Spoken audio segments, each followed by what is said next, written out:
207쪽 3번 도시개발구역 지정 제한 자자를 써보세요. 지정 제한 자 제목했다. 그래 지정 제한자는 누군가? 가로 1번에 동그라미 보면 도시개발사업의 시행자가 될 수 있는 자 거기다 줄 것이고 줄 겁니다. 219페이지 참조 이렇게 써놔요. 도시개발사업 시행자가 될 수 있는 자는 219페이지 썼습니다. 아까 보았죠? 몇 명 있었나요? 그렇죠. 12명 있다고 아까 보았잖아요. 12명 있는데 그 12명이 다 제한할 수 있느냐? 그건 아니다. 이게 중요해요. 그 가로 안에가 중요한데요. 국가, 지방자치단체, 조합은 포함한다. 제한한다. 거기다 3개를 줄 것이고 동시에 줄 것이고 씁니다. 지정 도시개발구역 지정 제한자가 될 수 없다. 3명 줄 것이고 도시개발구역 지정 제한자가 될 수 없다. 그거 가지고 2번 출제했습니다. 도시개발구역 지정 제한자가 될 수 없는 자 찾아라 이게 문제였어요. 답은 국지조 있죠. 국지조 체크 뭐라고? 국 동그라미 지 동그라미 조 동그라미 약자 뭐라고 하자 우리끼리? 할 거 있어 없어요? 없잖아요. 도시개발구역 지정 제한자가 될 수 없는 자 그러면 누구다? 국지조. 국가는 봐보세요. 아까 국가는 바로 왜 시행자가 될 수 있지만 지정 제한자가 아니냐. 아까 예인축표 봐봐요. 예인축표 보면 국토교통부장이 지정할 수 있는 사유 1번에 있었죠. 국가가 도시개발 사업을 할 필요가 있다 그러면 누가 지정을 해줘? 국장이.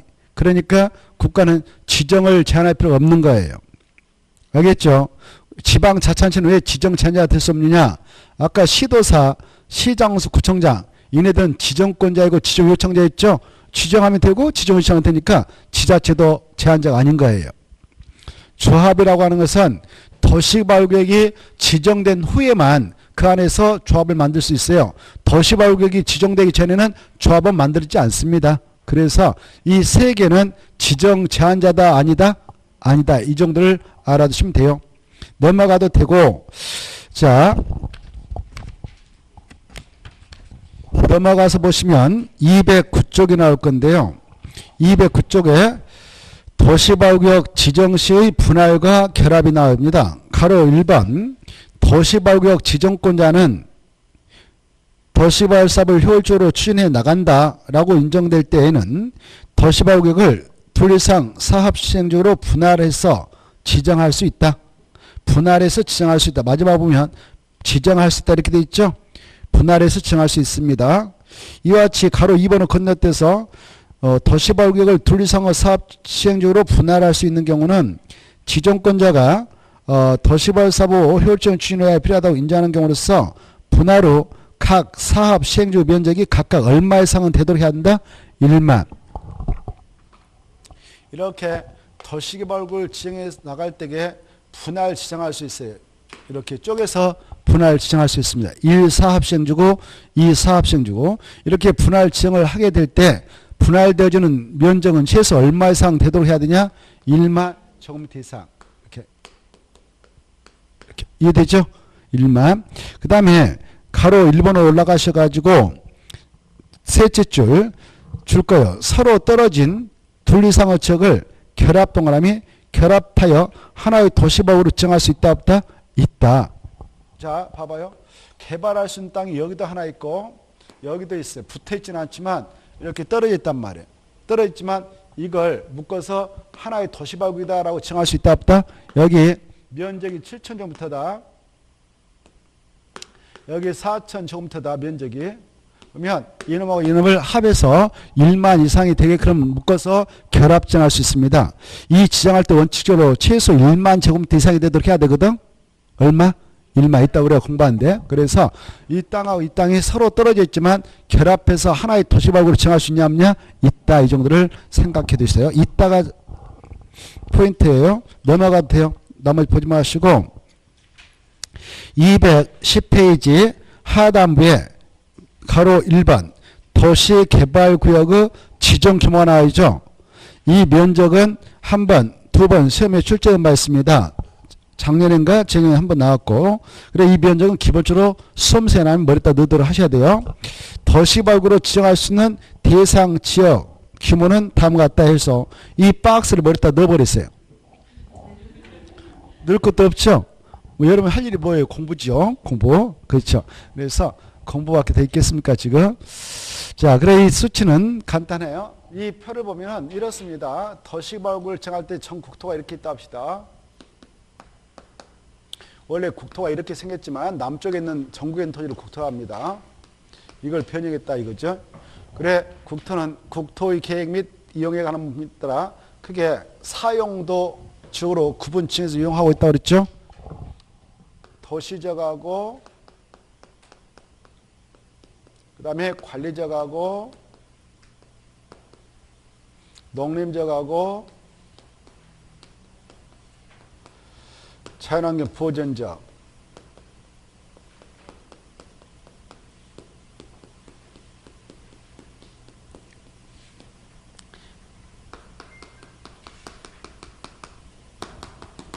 자, 여기를 도시적 내라 한다면 안쪽입니다. 그리고 여기는 뭐라고 하냐? 도시적 예허지기를 합니다. 도시적 예. 같은 말로 바꿔적 해도 돼요. 예자가 바뀌자거든. 알겠죠? 왜?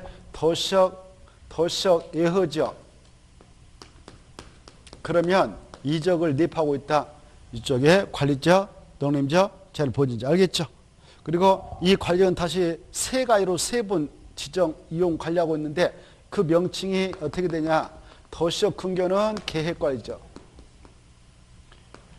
자연환경 보전적 근처는 보전관리적, 그 다음에 농림적 근처는 생산관리적 이렇게 되어 있죠.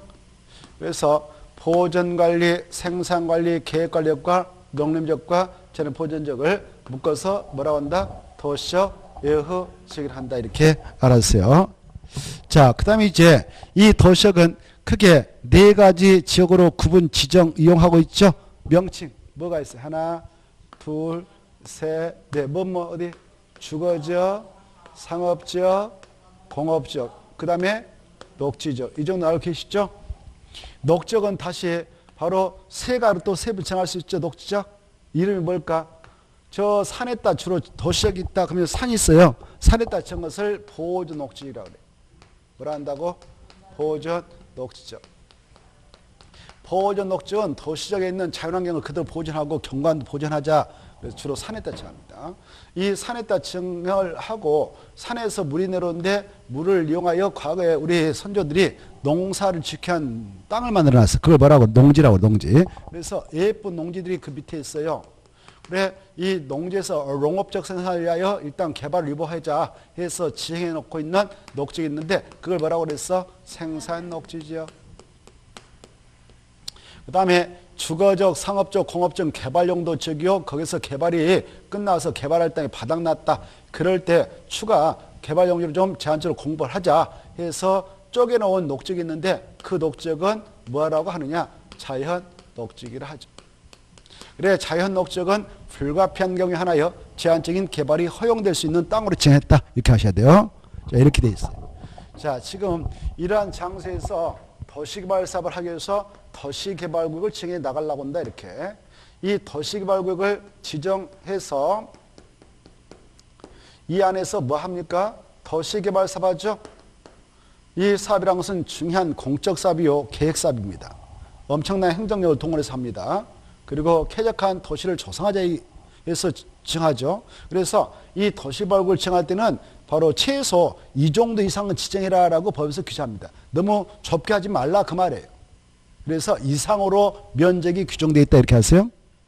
자, 아까 도시발 사업 뜻을 우리가 공부했죠. 도시발 사업이란 도시발구역을 정해가지고 이 안에서 하는 사업으로서 주거단지를 조성할 수도 있고 상업단지를 조성할 수 있고 산업단지, 유통단지 조성사업, 생태문화단지, 보건복지 등등 시가지 조성사업 등등을 말했죠. 또 아까 자세히 봤죠. 자, 그래서 이 도시발구역을 정하게 될 때는 주로 그 지역의 땅의 모형사가 개발되어 있는 곳에다 정할까 아직 개발되어 있지 않는 논바, 야산을 주로 포착해서 정할까. 그렇죠. 이렇게 개발이 싹 끝나가지고 건물 탁탁 들어서 있는 곳에다 하지는 않을 겁니다. 그렇죠? 그래서 여기 도시발굴 칭하려고 하는데 주거지역에다 칭하려고 한다. 주거지역에다 칭하는 이유는 밀어가지고 단지 조성해서 주택용지로 쓰도록 공부하려고 합니다. 주거단지 조성시행사업이라는데 여기다 할 때는 최소 얼마 이상으로 칭을 하도록 되어 있느냐? 1만. 얼마요? 1만. 거기 나와 있죠. 주거단지를 조성하겠다는 겁니다.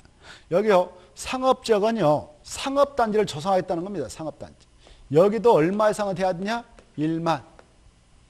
여기 공업지역 있죠? 공업지역은 바로 산업단지를 조성하겠다는 겁니다. 아니면 유통단지를 조성하겠다는 겁니다. 산업단지를 조성한다는 것은 땅 밀어가지고 예쁘게 개발해가지고 공급하면 공급받은 자들이 공장 지고 물류센터 지고 이런 거예요. 공장은 규모가 큽니까? 적습니까? 크죠. 그래서 야 여기는 적게 하면 안 돼. 3만 이상을 찍어 이렇게 하고 있고요. 그 다음에 이 자연녹지라든가 생산녹지 뭐 생태문화단지 조성할 건데요. 여기도 최소 1만 정도 이상은 찍으라 이렇게 하고 있고요. 생산녹지도 1만. 다만 그 구역에 편입된 땅은 전체 면적 대비 30% 이하만 포함되도록 하고요. 근데요. 여기는 아예 지정을 못하게 규제합니다. 이 도시 안에 있는 산까지 밀어가지고 무슨 도시를 건설한다 말 안 되는 거예요. 그래서 여기는 지정할 수 없다 이렇게 알아두세요. 어디는 지정 못한다고? 그래. 써서 써놔요. 보존 녹지역은 도시발구역을 지정할 수 없다. 보존 녹지역은 도시발구역을 지정할 수 없다.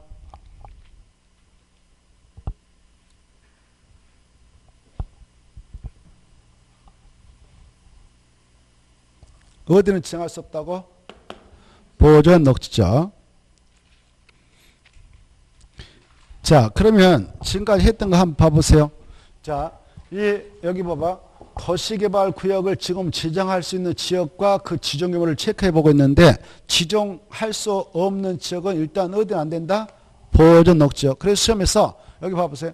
도시지역 안에는 전반적으로 도시개발구역을 정할 수 있다 그러면 틀려버려. 전반적으로 정할 수 있다 그러면 틀려. 이건 지정하지 못하니까. 알겠죠? 그 다음에 이 도시개발구역을 정할 때 도시역 내에 있는 땅에다 지정함에 있어서는 주거지역 얼마 이상은 있어야 되냐? 1만. 상업지역도 얼마? 1만. 자연녹지 얼마? 1만. 생산녹지 얼마? 1만. 그래서 이걸 머리자 따가지고 주, 상, 자, 생, 1만 좀 이상 이렇게 기하세요. 거기다 네모쳐. 주자, 상자, 자자, 생자에다 네모쳐. 4개니까 네모쳐 보자 이거죠. 이것은 얼마 이상이다? 1만 제곱미터 이상이어야 된다. 1만 제곱미터 이상이라는 것은 이런 거죠. 여기 이렇게 이 도시발굴을 정하게 되는데 이쪽 길이가 100m, 이쪽 길이가 100m. 그러면 이 면적 얼마일까? 1만. 그래 우리 학교 운동장에 보통 그렇게 썼어. 100m, 100m. 그래서 보통 1만으로. 지금은 뭐 땅값 비싸가지고 학교도 콩만하게 만들고 운동장도 콩만하게 만들더만요. 그러니까 그렇죠? 우리가 어렸을 때 보면 왜 땅값 싸니까 말이죠. 운동장 어마어마하게 크게 만들어버렸어요. 보통 학교 운동장 100m 이상 다 돼요. 100m 이상. 지금은 이렇게 왔다 갔다 보면 콩만해. 운동장 콩만해. 운동장이 또 땅에도 없고 옥상에 있는 학교들도 있어. 그 학생들 정말 불쌍해 죽겠어. 옥상에다 운동장 만들어요. 자, 아무튼 1만 이상은 돼야 된다. 역으로 해석해봐. 여기 보세요. 도시발굴 칭하려고 하는데 주거지역에 개발할 수 있는 땅이 이렇게 보니까 이 정도 있어. 오. 근데 면적 보니까 7천밖에 안 돼. 1만 못 돼. 여기다는 지정할 수 있을까 없어요. 알겠죠? 국장, 시도사, 시장, 국장, 시도사, 대도시 아까 지정권자 있는데 지정권자도 면적이 충족 안 되면 지정 못하는 거예요. 주거지역 얼마 이상 있어야 된다고? 1만. 이해되죠? 이상은 돼야 돼. 이상. 그러면 봐봐요. 여기 봐봐. 아까 그랬잖아요. 주거지역에 여기도 개발할 수 있는 땅이 있어. 보니까 면적 7천 정도네. 여기 보니까 좀 떨어졌는데 개발할 수 있는 땅 있네요. 4천. 합하니까 1만 이상 됐죠? 결합해서 하나의 도시발굴이다라고 정할 수 있다 없다? 있다 그랬어. 그랬죠 아까? 자, 여기까지 이해해 두시면 좋겠어요. 자, 그 다음에 이제 두 번째 도시발굴 정할 때 여기 있다요. 여기 도시역 의허지역에다도 지정할 수 있다 이렇게 하셔. 주로 여기 보세요. 여기다 이렇게 지정한다. 그때는 이것은 시가지를 조성하겠다는 거예요. 큰 도로 뚫고 이게 시가지거든. 시자가 도시자, 가자가 도로 가자, 땅지자. 땅에다 도로 만들어서 큰 도시 만드는 거예요. 이렇게 시가지 정사업에서 여기 보세요. 허벌판을 밀어가지고 시가지 조성사업을 해가지고 큰 신도시 만든다. 그럴 때게 콩만하게 만들면 여가지 시설이 못 들어가니까 자족적 기능을 발휘한 도시가 될 수가 없어. 그래서 여기 들어갔던 도시민들이 불편하다. 그래서 다 빨리 나와버려.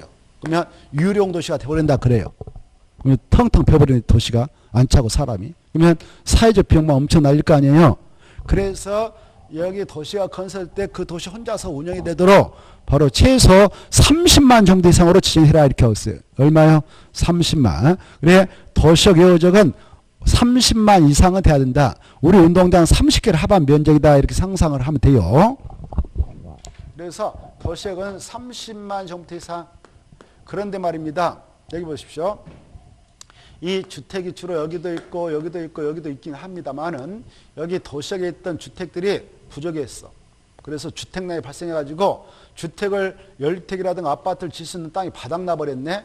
그러면 이 도시역 여지역 땅을 확보해가지고 야 여기다가 아파트 뭐 열택 져가지고 공급해서 주택난 해소하자 이렇게 할 수 있거든. 그럴 때 이런 아파트라든가 열택은 도시역 근교에다 마련하는 게 좋겠죠. 그래 분양받아서 와서 왔다 갔다 하면서 살 수 있도록. 그래서 이런 아파트 또는 옆택을 건설을 하고자 하여서 도시개발구역을 지정할 때는 도시역 바로 옆에다 해야 되니까 이렇게 30만 정도 이상의 땅을 확보하기 쉽지 않는 경우도 있단 말이에요. 그래서 아파트 또는 옆택을 건설해 나가고자 도시개발할 때는 그 면적 10만 정도 이상만 있어도 도시역 여지역을 대상으로 해서 도시개발구역을 정할 수 있다 이렇게 하셔요. 외적으로. 원칙은 얼마지만 30만이면 외적으로 아파트 체크 또는 옆택 체크 약자로 아연을 건설하자 해서 정할 때는 얼마만 있어도 된다? 10만. 그럼 봐봐요. 여기 아파트 옆택 건설도록 해가지고 10만원 조그만하게 개발을 허용해서 지정해서 하고 있어. 했어. 완성됐어. 분양 받아왔어. 들어왔어. 입주민들 들어와서 보니까 초등학교가 없네. 그럼 어떻게 했어? 난감하죠. 난감하죠. 얘한테 승용차 사줘가지고 너 알아서 왔다 갔다 해라 이렇게 할 수도 없고 오토바이 사줄 수도 없고 자전거 살 수도 없는 거예요. 초등학교 8살 배기한테. 그렇죠? 그래서 가장 중요한 시설이 기반설 중 초등학교라고 보는 거예요. 초등학교 용지 확보해서 해결해야 돼. 초등학교 문제가 해결돼야 돼. 그래야 10만으로 지정을 하도록 허용합니다. 뭐가 해결돼야 된다고? 초등학교. 그거다 체크. 초등학교 그 말. 그 다음에 여기 들어왔던 주민들 뭘 또 제대로 구비하지 않으면 불편해서 다 도망가 버리냐? 바로 도로 연결성이 확보돼야 하는 거래요. 뭐요? 도로. 그래서 4차선 이상의 도로의 연결성이 확보가 돼야 돼. 그래 이런 두 가지 기반설이 충족이 되어졌을 때 한해서만 아파트 또는 옆택 건설을 포함해서 지정할 때는 10만 이상으로 지정해도 허용된다 이렇게 하십시오. 알겠죠? 자 정리합니다. 아연 건설을 포함해서 도시발굴 지정할 때는 얼마 이상으로 지정해야 된다? 10만. 그럴 때 어떠한 기반설이 충족돼야 되냐? 초등학교하고 도로 문제. 이걸 약속으로 초도 그래. 초도. 뭐 할 거 없잖아요. 그렇죠? 간단하죠? 정리하겠어. 다시. 완벽하게. 자, 도시발굴 지정 규모화 지정 가능지를 지금 보았습니다. 지정 가능적 관련해서 도시역은 전반적으로 다 정할 수 있는 게 아니다. 하나의 정은 할 수 없다. 어디? 보전, 녹죠. 그 다음에 지정 규모를 공부했는데 지정 규모는 주상자생 얼마 이상? 1만. 03만 정도 이상. 03만 정도 이상. 03만 정도 이상. 03만 정도 이상. 그 다음에 도시역 바꾸적, 예허적은 원칙 얼마? 30만. 원칙 30만 정도 이상. 외회 바로 아파트, 열택, 건설계 포함해서 지정할 때는 얼마? 10만 정부터 이상. 그런데 어떠한 기반시설이 충족돼야 되냐? 초도 할 거 없잖아요. 주상자생 1만 정도 이상, 03만 정도 이상, 도시역 밖은 원칙 30만 예해, 아현 건설 계획 포함해서 지정할 때는 10만, 초도 해결되면 끝. 이렇게 하죠. 여기까지. 자. 그 다음에 이제 넘어가셔서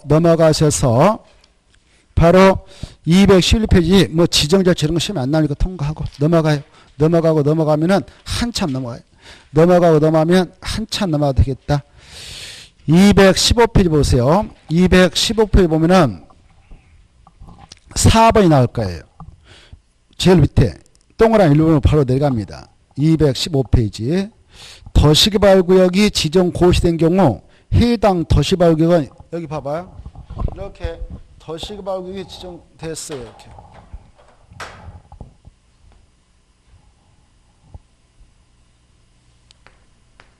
이렇게 도시개발구역이 지정됐다. 도시개발구역이 지정되면 어떤 법적 효과가 있느냐? 여기 보존하려고 지은 겁니까? 개발하려고 지은 겁니까? 개발이죠. 그래서 또 개발할 때 대충 개발해서 이 도시를 조성해야 되겠어. 보다 구체 상세히 판을 짜서 개발을 통해서 조성해야 되겠어요. 판을 짜서. 그렇죠. 그리할 때 국토협상 지정되어질 수 있는 것을 지구단위 계획구역이라고 그래. 뭐라 한다고? 지구단위 계획구역이라고 그래. 여기 보셔봐. 이 구역들 도시개발구역 우리가 했어. 아까 행정청에서 했어. 행정청 뭐 국장, 시도사, 대도시장만 이걸 지정할 수 있었죠. 지구단위 계획구역도 그네들이 하는 일이에요. 그래서 이거 지정하고 또 절차 별도로 거쳐서 지구단위 계획을 또 지정할 필요 있냐? 아니다. 자동화 시켜버리자 이렇게 하고 있어. 도시개발구역이다라고 지정고시하면 그 구역은 국토협상 지구단위 계획으로 결정되어 고시된 거 간주하자. 그래서 지구단위 계획구역이 됩니다. 뭐가 된다? 지구단위 계획구역으로 되는 거예요. 알겠죠? 알았어요? 그리고 보세요. 여기 봐봐. 아까 여기 피도식 있잖아요. 피도식은 여기 예컨대 계획관리다 뭐 생산관리가 예컨대 포함돼가지고 도시개발구역이다라고 지정돼 있다고 해봐. 우리가 국토개법 공부할 때 이런 걸 했어요. 관리적은 허용되는 건축물 건축할 때 층수 제한을 받습니다. 몇 층 초과하면 질 수 없습니까? 4층 초과하면 질 수 없고 4층 약하면 질 수 있습니다. 이거 했는데 생각날려나 모르겠네요. 안 나면 지금 기억하면 돼요. 다시 한번 관리적으로 몇 층이야밖에 못 진다고? 4층이야 꼭 기억하세요. 그런데 여기다 지금 아파트를 진다? 10대 뜬다? 아파트 질 수 없는데 법적으로 아파트는 주택으로 쓰는 층수가 5개층 이상의 주택을 말하거든. 그럼에도 불구하고 여기에다가 도시개발구역이다라고 칭하면 바로 아파트를 질 수 있도록 허용하기 위해서 용도지 확 바뀌어버리는 거예요. 여기가 원래 계획관리역 있다, 뭐 생산관리역 있다, 여기가 뭐 계획관리역, 생산, 보정관리역 있다. 이랬다 딱 도시개발구역 칭해버리면 용도지 바로 바뀌어버립니다. 도시역이다라고. 무엇이라고? 도시지역이다. 그게 나오죠. 자, 그래 용도지 확 바뀌어버리는 거예요.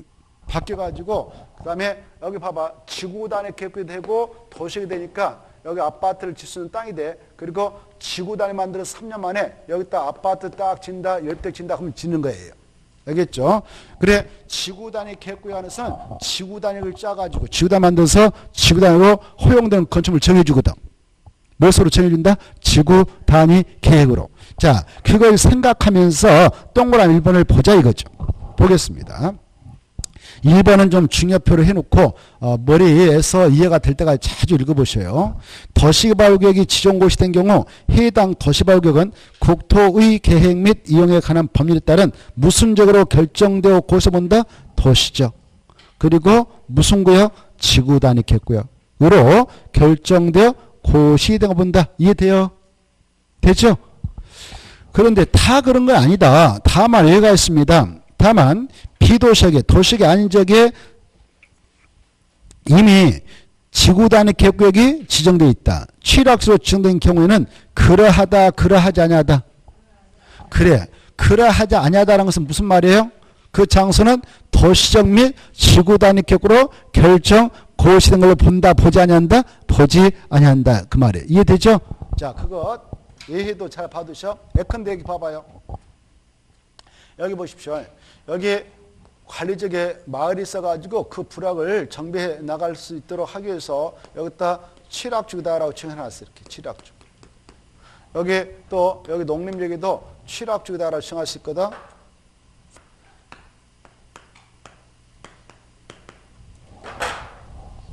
이렇게 취락주로 지정이 되어 있는 마을이 있다가요. 마을 일부를 딱 찍어가지고 여기 도시발사바자, 도시발사바자 이렇게 더시발사바자라고 찍었어요.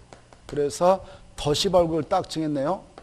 더시발구를 딱 정했다면 이 지역은 도시역이 돼버리고 지구 단위로 결정구시가 한정되냐? 아니다.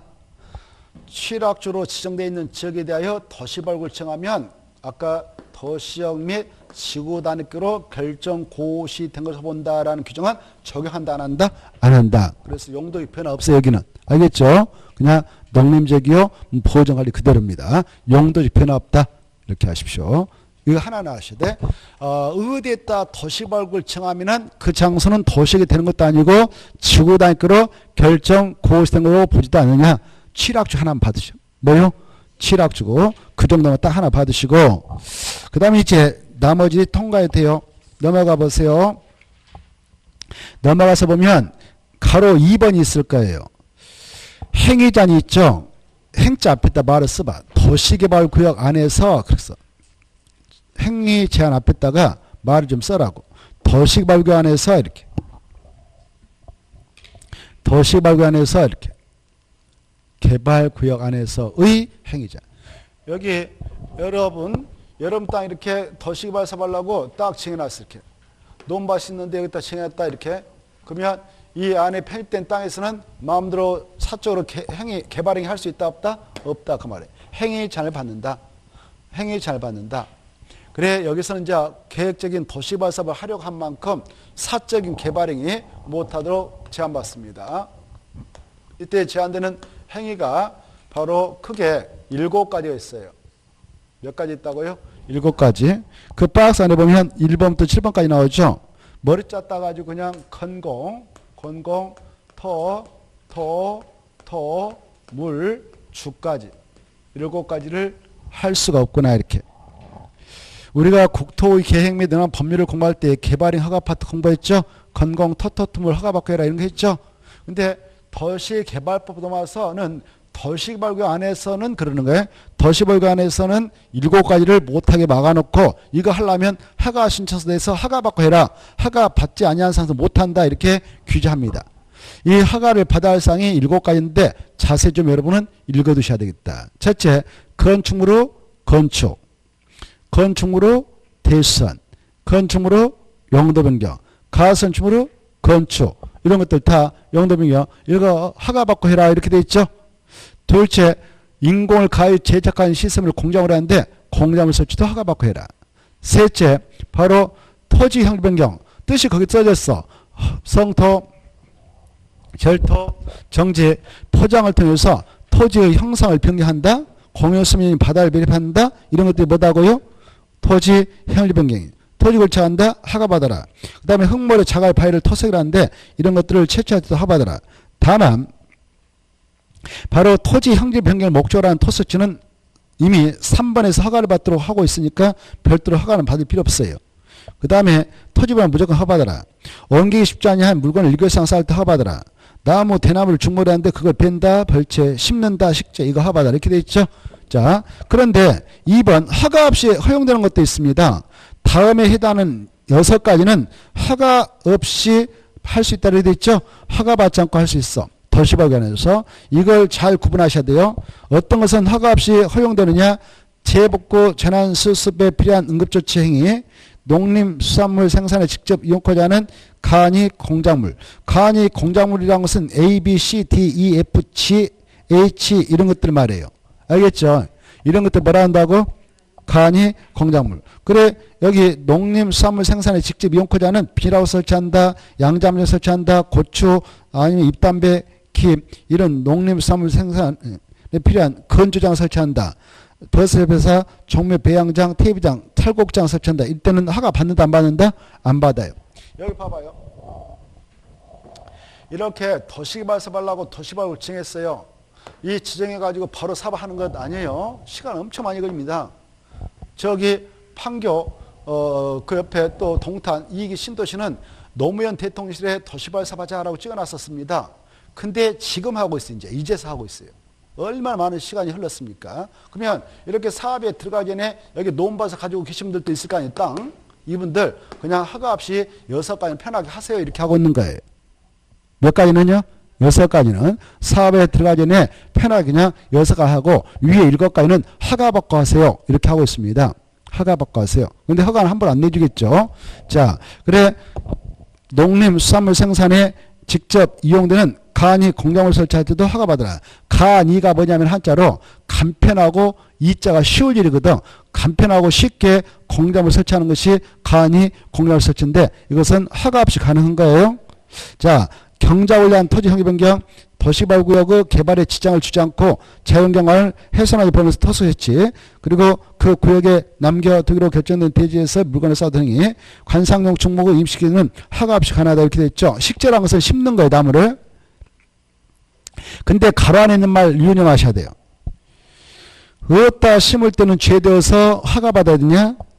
그것다 체크해. 경작지에서 임식지에 그것다 줄 것이고 밑에다 써. 이것은 허가를 받아야 한다 이렇게 써.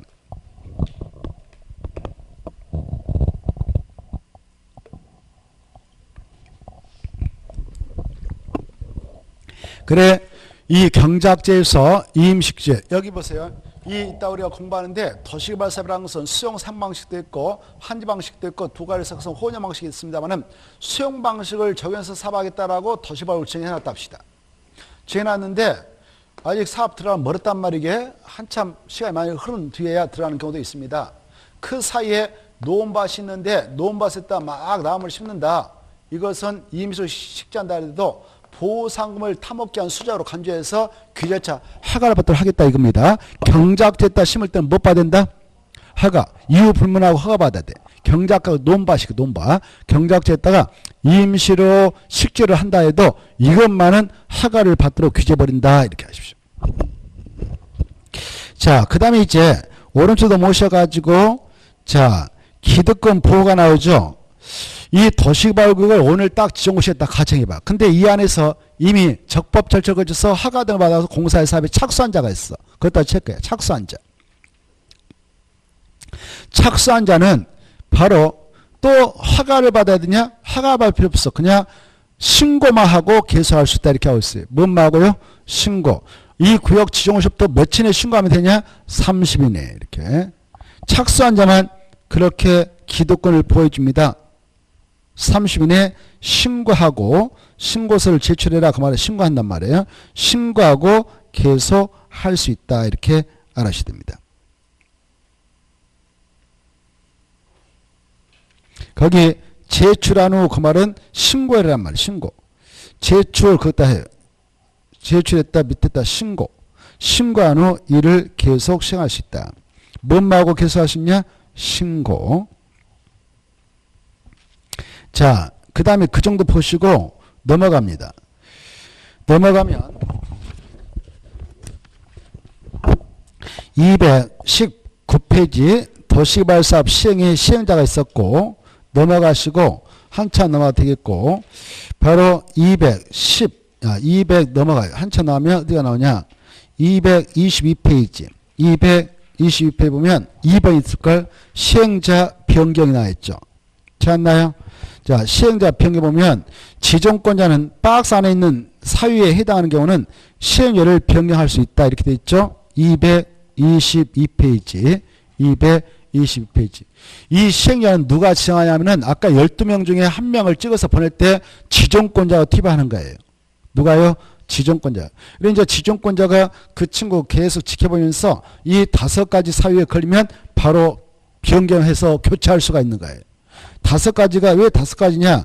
바로 그 2번에서 2개로 쪼갤 수 있어. 2번 보면 행정청으로 시행자 지정 취소했다 하나, 행정청으로 바로 실시기 인가가 취소했다 이렇게 2개로 쪼갤 수 있거든. 2번에서. 그래서 이걸 5가지 층으로 시험에 잘 출제해요. 몇 가지 했다고요? 5개. 2번에 2개로 쪼갤 수 있어. 행정청으로 시행자 지정이 취소돼 버렸어. A가 원래 시행자였는데 잘못해서 시행자 지정이 취소되면 아웃이요. 그러면 다른 사람으로 바로 변경할 수 있단 말이에요. 변경할 수 있어. 또 시행자가 잘못해가지고 사업에 따른 실시 인가가 취소됐으면 그 사람 더 이상 사업 못하니까 교체할 수 있어요. 변경할 수 있다. 자, 그 다음에 1번 봐봐요. 도시개발 사업에 관한 실식 인가를 받은 후 실식 인가를 지정권자한테 받아가는데 인가 받아갔다는 것은 그렇게 사업해라라고 사업 시행권을 준 거예요. 근데 몇 년 동안 안 돼가 미적거리 놀고 있냐? 그러면 변경 할 만하냐? 2년. 이 수치 잘 받으셔야 돼. 실식 인가를 받은 후 몇 년에 사업에 착수하면 변경해도 할 말 없다? 1년. 하면 틀리고 2년. 그거하고 뭐하고 헷갈려서 안 되냐? 4번이에요. 4번. 1번하고 4번 비교해 주셔. 이 전부를 할 때 전자 앞에다 도시개발 사업 써봐. 도시개발 사업 전부를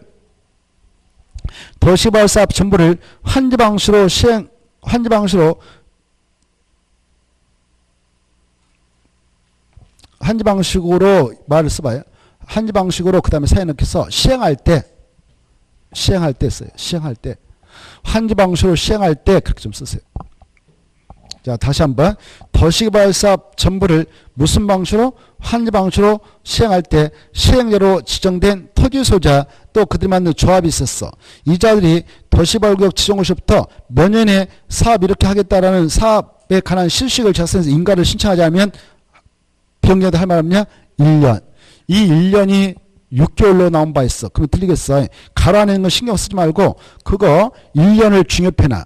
1년이지 6개월 하면 틀리겠어요. 6개월 하면 틀리고 몇 년?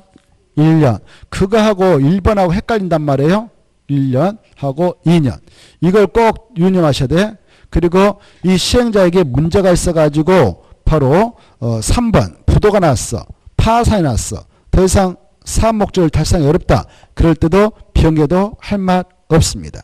자, 그 정도를 일단 보시고 넘어갑니다. 넘어가면 225쪽이 나오죠. 225쪽이 나오는데 도시개발 조합이 나옵니다. 이 도시개발 조합은 자, 한 말 써놓습니다. 불러드릴게요. 도시개발 조합에다 밑줄 것이고 씁니다. 도시개발 구역 써요. 그냥 225페이지 225페이지 도시개발 조합 제목에다 줄 것이고 씁니다. 도시개발구역 전부를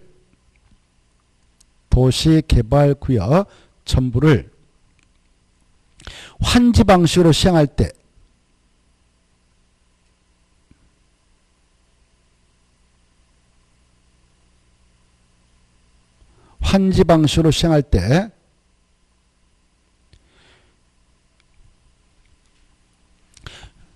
시행자가 되기 위하여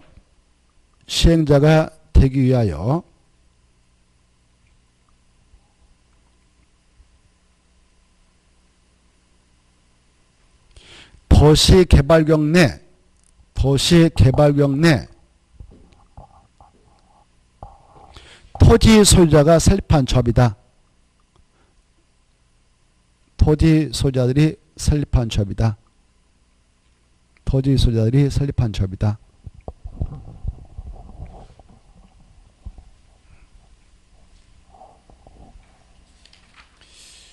누가 만들었다고요? 토지 소유자들이 만든 조합입니다. 무슨 방식을 정해서 사업할 때 시행자가 되기 위해서 환지 방식으로 사업을 할 때 그 시행자가 되고자 바로 도시개발구역 안에 있는 토지 소유자가 만든 조합을 바로 도시개발 조합이라 합니다. 이 조합에서는 한 문제가 출제가 되는데요. 자, 일단 225페이지 보면 가로 1번 이 조합을 설립할 때 이 두 단계를 거쳐요. 먼저 설립인가 받고 등기를 해야 조합이 성립되는데 가로 1번 한번 같이 보죠. 조합을 설립하려면 도시개발구역 안에 토지 소유자 체크 몇 명 이상이 7명 이상 이 수치 받으시고 그네들이 정관을 작성하여 그때 체크. 정관이 뭐냐면은 조합을 설립해서 운영할 때 적용되는 약관이 약관. 야, 이렇게 우리 사업을 하자라고 지네들이 약속해놓은 약관을 정관이라고 그래. 정관. 그래, 정관에다 뭘 집었느냐? 1번부터 22번까지 넣어라 이렇게 돼 있어요. 박스. 이건 정관 작성할 때 포함시킬 내용인 거예요. 박스에다 써봐. 박스에다가 이해를 도모하겠습니다. 조합 정관 작성 시 포함시킬 사항임. 그랬잖아. 조합 정관 작성 시 박스에다 그냥 써놔요. 박스에다가 조합 정관 작성 시 박스에다 그냥 한번 써봐. 조합 정관 작성 시 포함시켜야 할 사항이 이렇게. 박스 안에 있는 것은 뭐 할 때 집어든다고요? 조합 정관 작성 시 포함시켜야 할 사항인 거예요. 그래 이 조합이 사업을 하게 될 때는 이 정관대로 사업을 추진해요. 뭐대로? 정관대로. 그래 정관대로 사업을 추진하거든요. 그래 이 정관에는 여러 가지를 포함하죠. 여러 가지 포함합니다.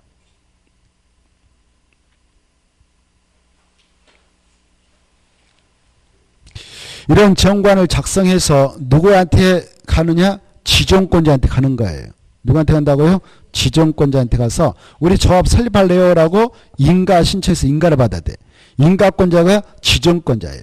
그 구역을 정했다. 아까 지정권자 우리가 공부했죠? 지정권자에게 인가를 받아야 합니다. 그 정도만 딱 받으시고 넘어와요. 못 받아야 한다? 인가. 잘 받으시오. 다시 한번 인가를 받을 때 누구한테 가는가? 지정권자.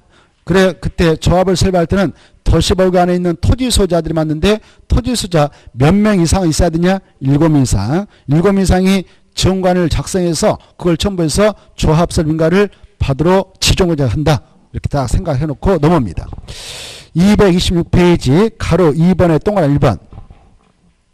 이때 조합 설립 인가를 신청하려면 해당 도시벌구 안에 토지 소유자의 동의서를 확보해서 제출해야 돼.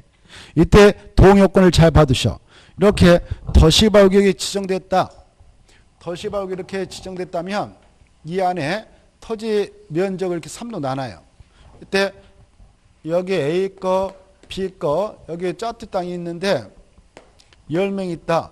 뭐 이렇게 C, D, E 해서 10명 있다. 그러면 여기 있는 자의 동의서를 확보해서 첨부해가지고 조합설 인가 신청서를 지정권자가 내야 바로 인가를 받아서 조합을 만들 수 있는데 이때 동의는 얼마가 필요하냐? 사업 대상 토지 면적의 3분의 2 토지 면적의 3분의 2 이상에 해당하는 토지 소유자와 그리고 토지 소유자 총수의 2분의 1 이상에 해당하는 자의 동의서를 받아야 돼요.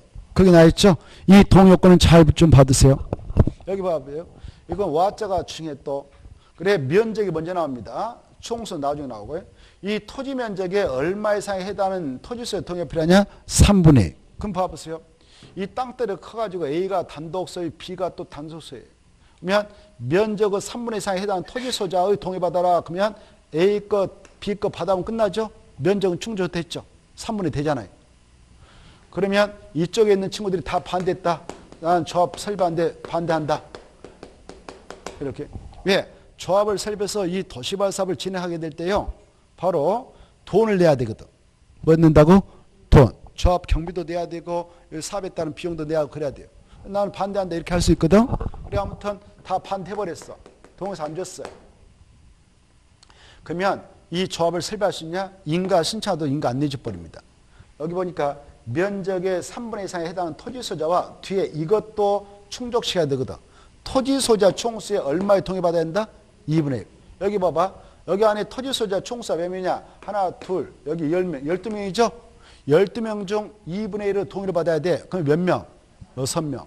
그래, 아까 2명 거 받아가지고 면적은 충족해놨는데 6명을 충족시켜야 되는데 4명이 부족하다.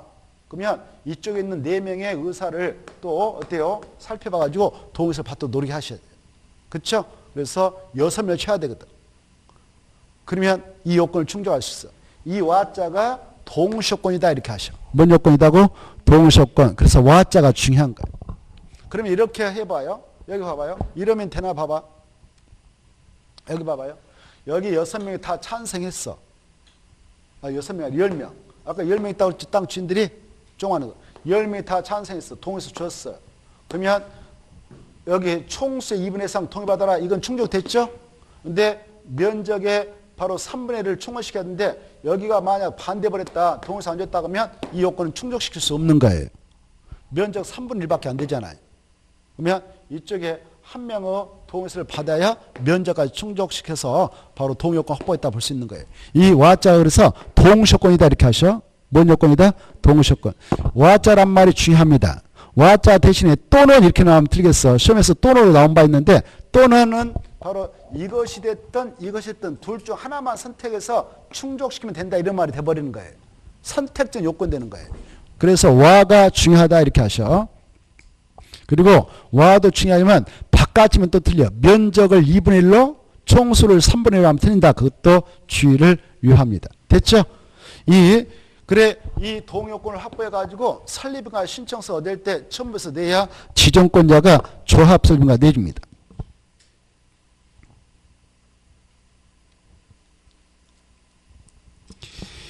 이때 박스 안에 1번만 2번 코스에서 보고 넘어가겠는데요. 1번만 여기 보시봐.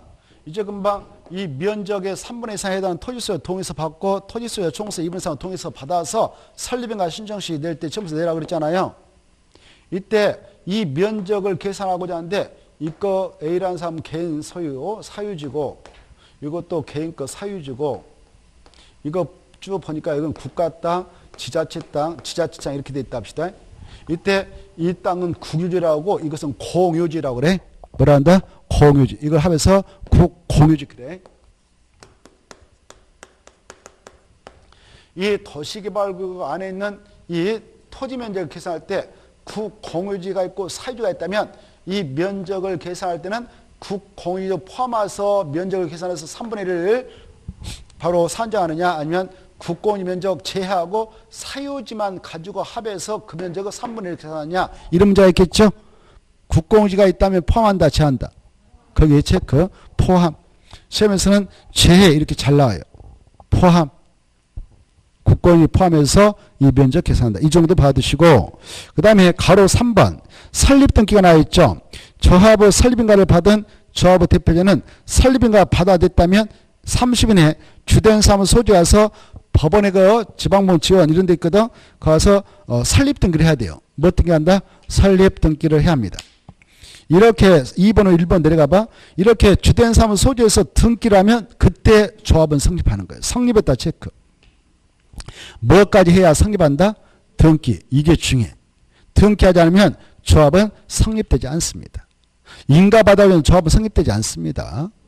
그리고 등기하면 그 사람의 결사체에 법적으로 인격이 부여돼요. 그래서 법이 돼요. 1번. 그 다음에 이 법인은 하나 써봐. 동그라미 1번에 조합은 법인을 한다 할 때 법인이다 떠붙여서 씁니다. 공법상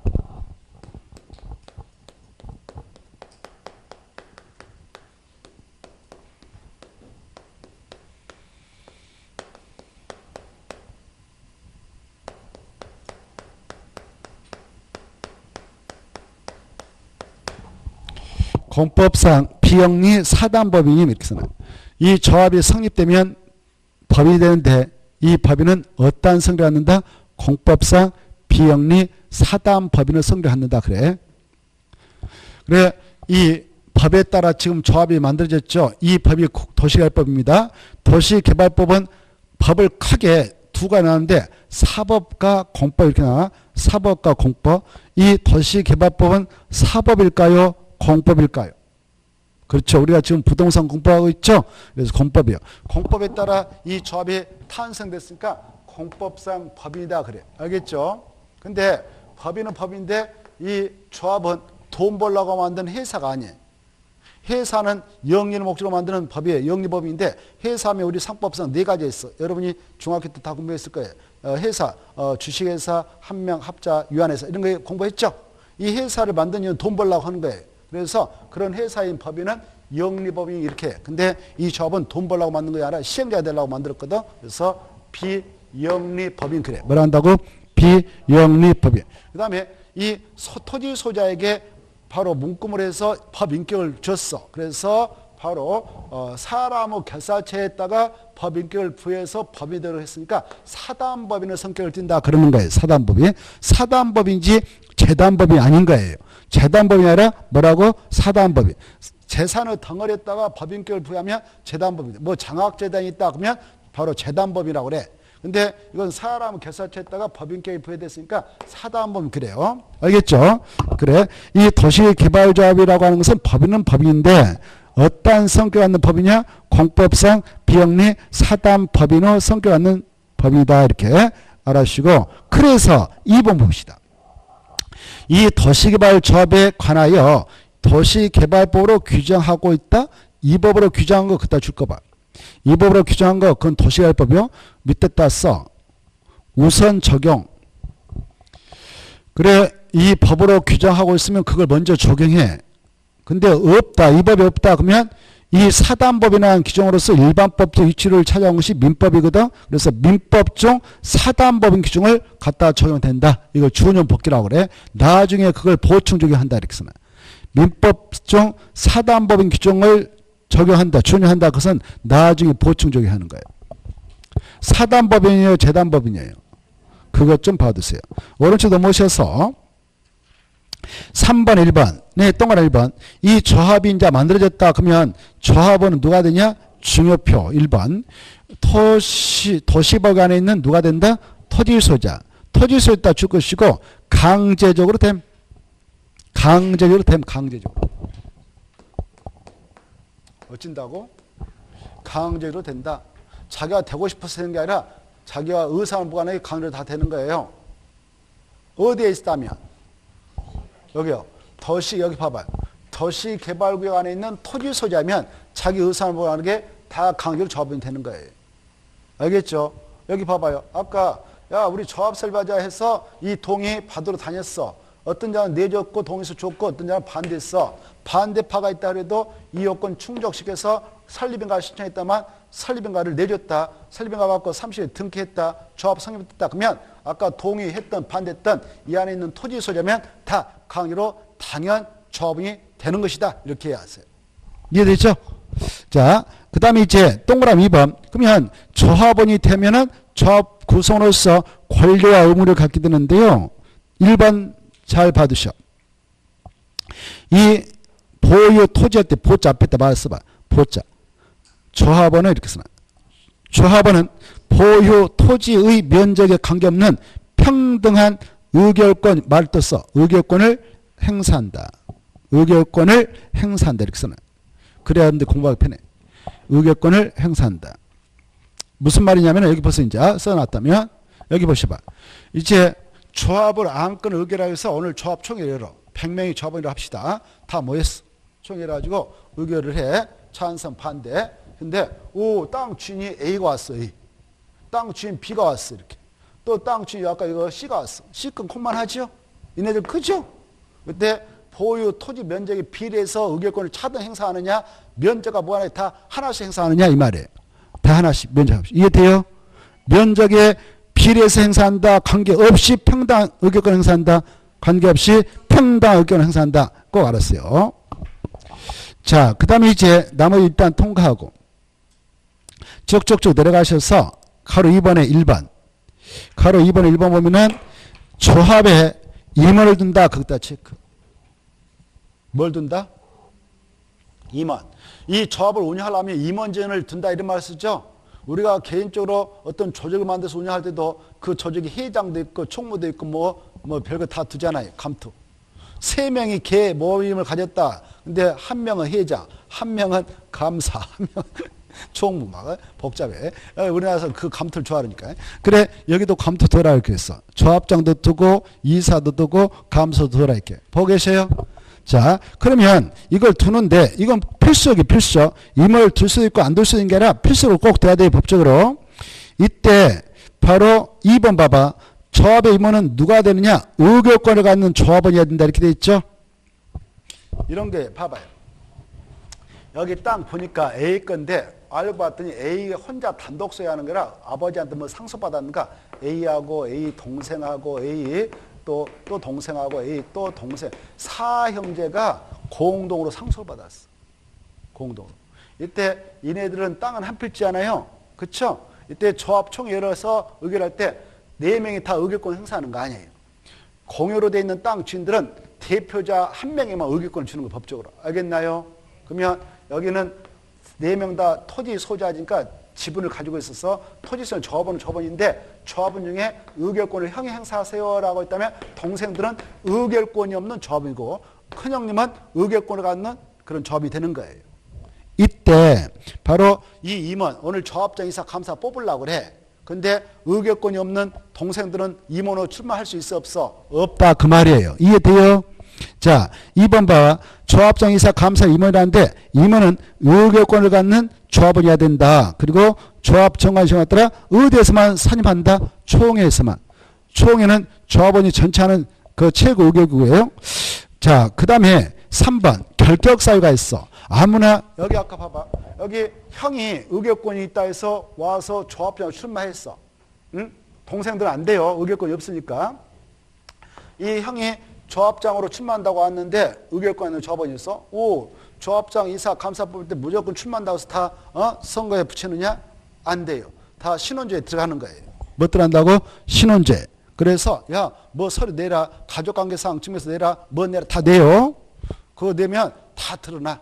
이 친구는 나이가 이제 몇 살 안 먹었구나. 4살밖에 안 됐구나. 보니까 이 형은 형인데 4살 배기. 4살 배기.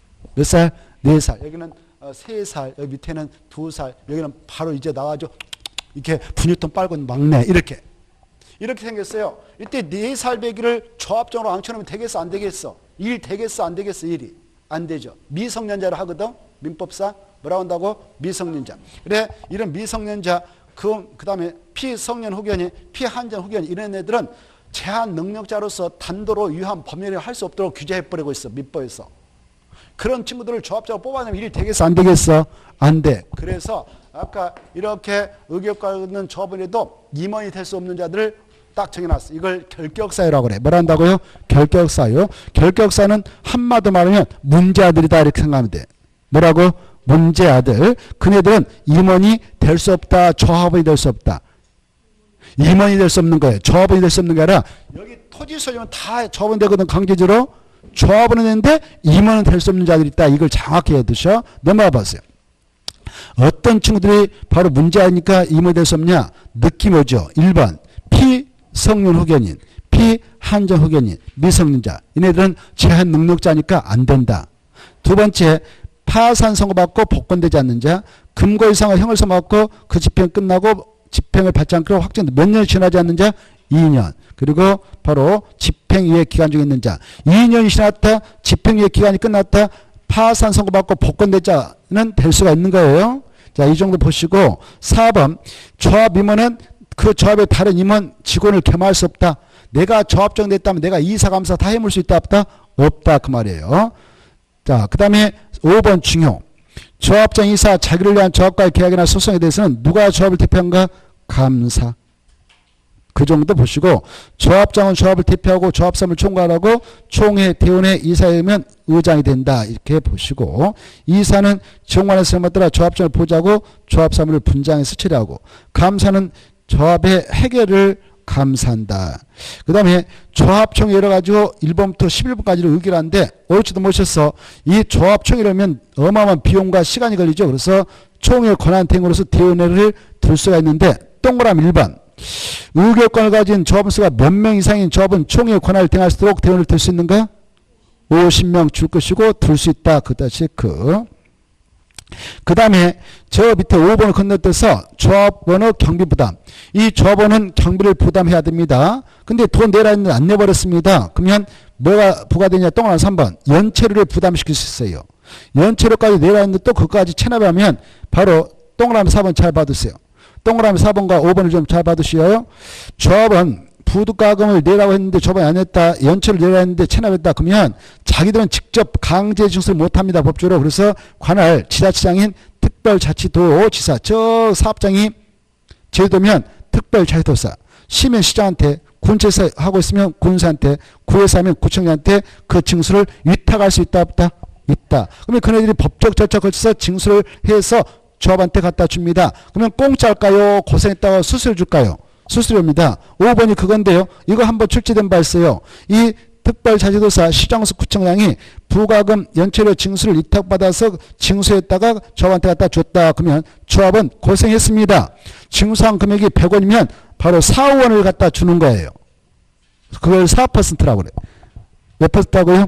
4%. 이 수치를 좀 받으세요. 이걸 고생했습니다라고 수수료로 지급합니다. 여기까지 보고 쉬었다 하죠.